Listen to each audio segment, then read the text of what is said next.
The individualistic theory, इसका second part है, व्यक्तिवादी सिद्धांत सेकंड पार्ट है।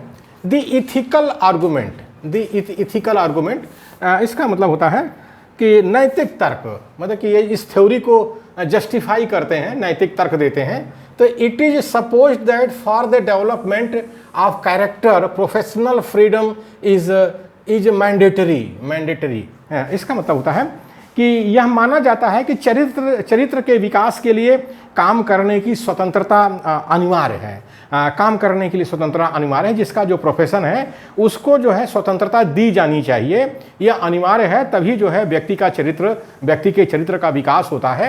ये व्यक्तिवादी जो सिद्धांत है उनका ये नैतिक तर्क है, ये नैतिक तर्क है। जाहिर है कि स्वतंत्रता तो मिलनी चाहिए, स्वतंत्रता, लेकिन स्वतंत्रता का जो है दुरुपयोग नहीं करना चाहिए, दुरुपयोग नहीं करना चाहिए। तो दुरुपयोग जो करता है उस पर कंट्रोल कौन करेगा?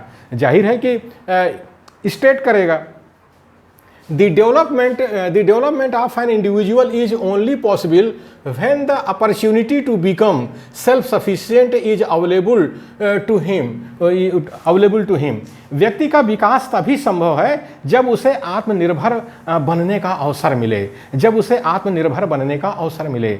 आखिर स्टेट क्या करता है? स्टेट भी तो आत्मनिर्भर बनने के लिए मदद कर सकता है।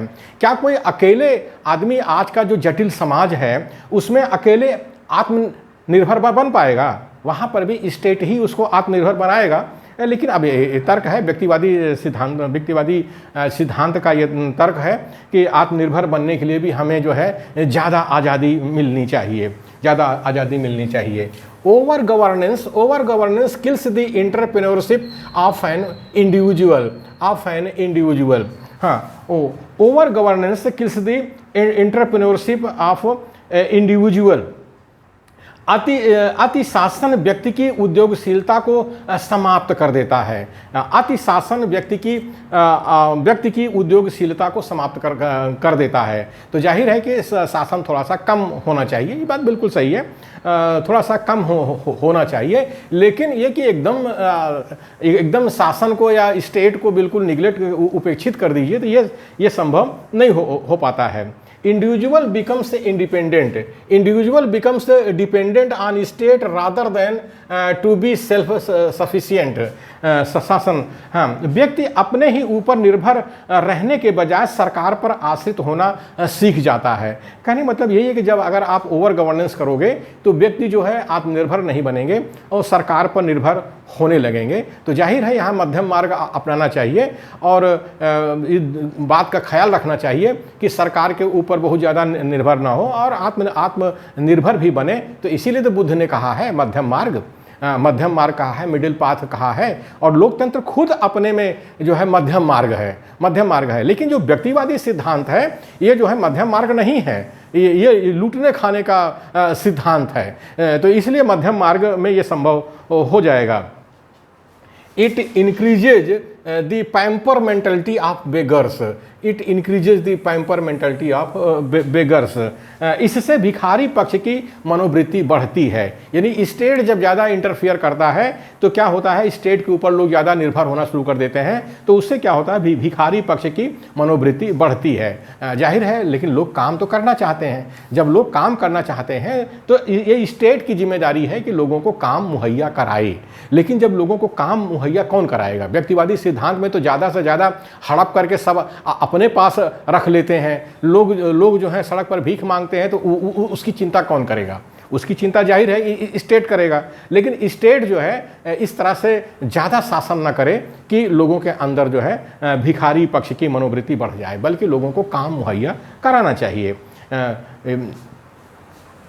इंडिविजुअल बिकम्स लेजी, व्यक्ति को आलसी बनने का अवसर मिलता है। मतलब ये व्यक्तिवादी सिद्धांत कहते हैं कि जब शासन जो है, स्टेट जो है ज़्यादा शासन करता है तो लोग जो है आलसी हो जाते हैं। यानी स्टेट की तरफ से ज़्यादा सुविधाएं जो मुहैया कराई जाती हैं तो लोग जो है काम नहीं करते हैं, आलसी बन जाते हैं। तो जाहिर है यहाँ पर भी मध्यम मार्ग अपनाना चाहिए कि स्टेट को कितना देना है, कितना नहीं देना है, और लोगों को काम करने का मौका देना चाहिए। आलसी लोग ना बने, ये स्टेट का काम है या लोगों का काम है जो इस सिद्धांत को बनाए हुए हैं।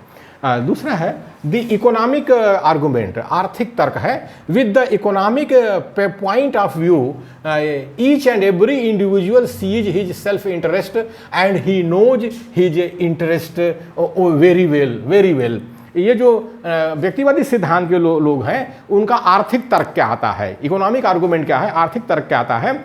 आर्थिक दृष्टिकोण से व्यक्तिवाद की राय में हर मनुष्य अपना स्वार्थ देखता है, हर मनुष्य अपना स्वार्थ देखता है। जाहिर है मनुष्य के अंदर जो पाशविक प्रवृत्ति है तो वो अपना स्वार्थ देखता है। जब उसको खाना मिल जाता है तो सब कब्जा कर लेता है, जैसे जानवर कब्जा कर लेता है। तो व्यक्तिवादी सिद्धांत भी यही कह रहा है कि मनुष्य जो है मनुष्य स्वार्थी होता है। यस, स्वार्थी होता है, लेकिन ये शुरुआती दौर है मनुष्य का स्वार्थी होना, यानी पाशविकता की पहचान है। लेकिन मनुष्य पशु था एक जमाने में, 50,000 साल पहले वो पशु था, 4 पैर पर चलता था। आज जब 2 पैर पर चलने लगा है और पशुओं से अलग इंसानियत उसके अंदर आई है, तो उसको स्वार्थ से थोड़ा ऊपर तो उठना पड़ेगा।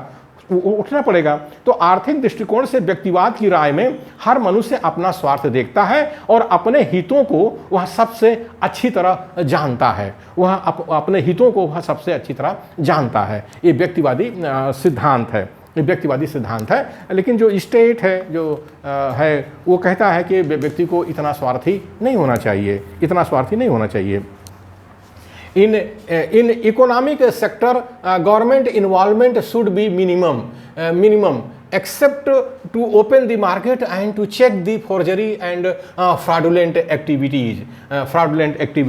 बाजार को खुला और स्वतंत्र रखने तथा धोखाधड़ी और जालसाजी आदि को रोकने के अलावा आर्थिक क्षेत्र में सरकार को बहुत कम काम करना चाहिए। मतलब आर्थिक क्षेत्र में जो है सरकार को कम काम करना चाहिए और बस धोखाधड़ी को रोकना चाहिए और जो बाजार को खुला और स्वतंत्र करना चाहिए।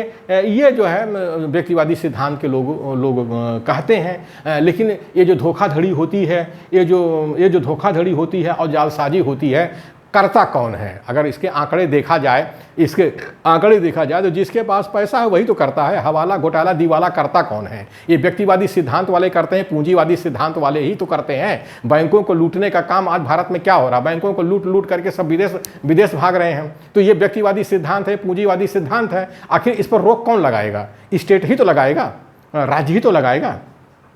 The scientific argument, वैज्ञानिक तर्क है। For the existence there is continuous struggle and in this struggle there is survival of the fittest। हार्बर्ट Spencer कह रहे हैं। अब व्यक्तिवादी जो सिद्धांत के लोग हैं वो वैज्ञानिक तर्क क्या दे रहे हैं? वैज्ञानिक तर्क दे रहे हैं कि अस्तित्व के लिए बराबर संघर्ष होता रहता है। ये जाहिर है, अस्तित्व के लिए संघर्ष होता रहता है और इस संघर्ष में योग्यतम ही बच पाता है, ऐसा हार्बर्ट स्पेंसर कह रहे हैं। बिल्कुल सही है। जंगल के कानून में क्या है? जो सबसे ज़्यादा मजबूत है वो बचता है, जो कमज़ोर होते हैं वो मारे जाते हैं। कमज़ोर हैं, बीमार हैं, बच्चे हैं। आप जंगल का जो सीरियल है उसको देखिए, जो डिस्कवरी चैनल है, जो एनिमल प्लैनेट है, उसमें देखिए जो जानवर कमज़ोर होता है, बच्चा होता है या बीमार हो जाता है, दूसरे जानवर उसका शिकार कर लेते हैं। यानी ये जो संघर्ष होता है जंगल के अंदर, उसमें बचता कौन है? योग्यतम ही बच पाता है। और ये व्यक्तिवादी सिद्धांत वाले, पूंजीपति जो सिद्धांत वाले हैं, वो लोग समाज में यही चाहते हैं कि जो बड़ी मछली है छोटी मछली को खा जाए, बड़ी मछली छोटी मछली को खा जाए। यानी जो संघर्ष में न जीत पाए उसको खा जाओ और योग्यतम ही बच पाता है, योग्यतम ही बचे। यानी सर्वाइवल ऑफ द फिटेस्ट, ये कह रहे हैं व्यक्तिवादी और पूंजीवादी लोग कह रहे हैं। लेकिन क्या ऐसा होना चाहिए? अगर आपके अंदर इंसानियत है तो ज़रा सोचिए, क्या बीमारों को ख़त्म हो जाना चाहिए, बच्चों को ख़त्म हो जाना चाहिए और जो कमज़ोर हैं उनको ख़त्म हो जाना चाहिए, समाज में उनका अस्तित्व न रहे।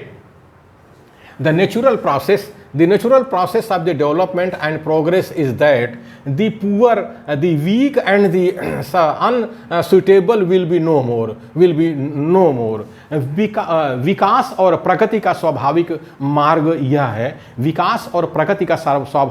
यह है, कि गरीब, कमज़ोर और अयोग्य व्यक्ति नष्ट हो